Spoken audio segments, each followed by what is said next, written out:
Class, class. You say yes, yes. Class, class. Yes, yes. Hello, how are you? This is EL Lesson 6. Last time we read this book by Trudy Ludwig. It's called The Invisible Boy.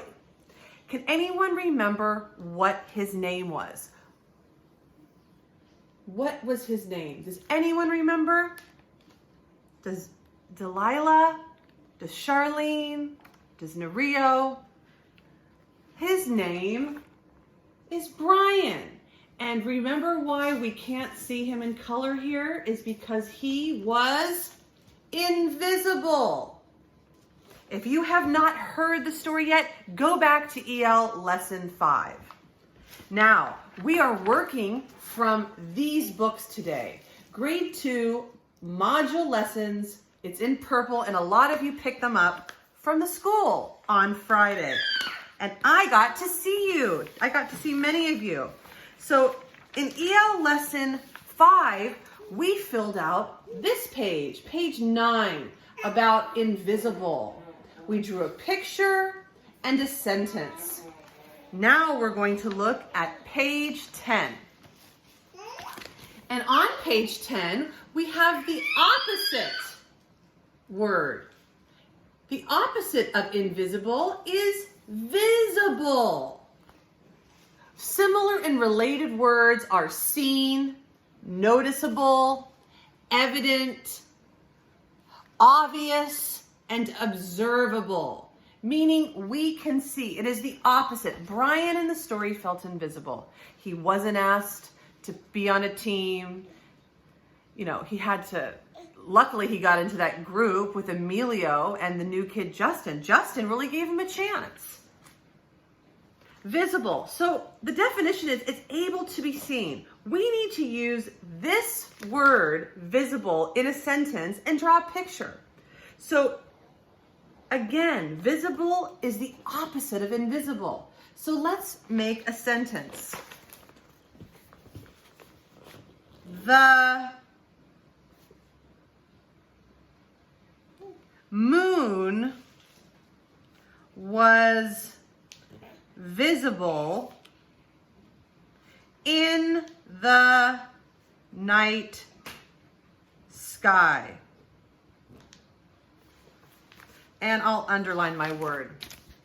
I just used it in a sentence. The moon was visible in the night sky.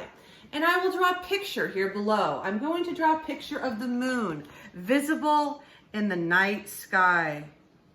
And I'll draw some stars around it. I am on page 10, and I'm using visible or any of these similar related words like observable or seen in a sentence. All right. We're going to do one more page this lesson. We're going to have to figure out how Brian felt at recess. We need to go back to the story when Brian was at recess. Let's see. Well, I know what happened when the kickball, did the kickball happen at recess? I think it might have. Let's see, when the bell, this is recess. It says it here. When the bell rings for recess. And here they are picking teams for kickball. Did Brian get picked for kickball? No, but let's reread. When the bell rings for recess, Micah and JT take turns choosing kids for their kickball teams. The best players get picked first. Then the best friends of the best players. Then the friends of the best friends. Only Brian is left, still waiting and hoping. So we just reread. At recess, Brian did not get picked for kickball. He was the very, very last one. It said, you know, he was still hopeful, right? I mean, let's see. He was waiting and hoping. Now, JT glances in Brian's direction and just as quickly looks away. We've got enough players for each team, he tells the other. Let's play ball. You could just tell by his body language how he's feeling. I mean, think about how you would feel if you weren't picked for kickball. How does Brian feel at recess? I'm going to write, Brian feels left out. I mean, he walked away alone with his head hung. Brian feels left out. And notice that I capitalized his name and I have a period at the end. Very important. Capitalize, period. What details in the text or picture help you know how Brian feels? Now, I just said I looked at the picture. I can see that his head is hung. He's not in color, and he's walking away alone. I can see that he is alone. I can see that he is alone. Oh, sad. What in the story makes him feel this way? Well, he was not picked for the game, for kickball. He was not picked for kickball. The only one not picked. Imagine what that feels like. Imagine. And here's a place where you're going to draw a picture.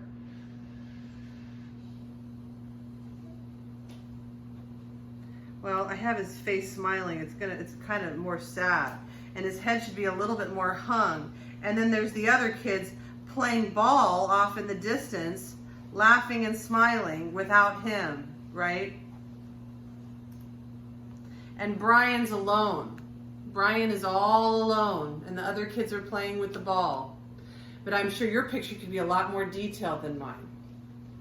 So in this lesson, we talked about invisible, what the opposite of invisible is, which is visible. That is the opposite of invisible. And we talked about page 11.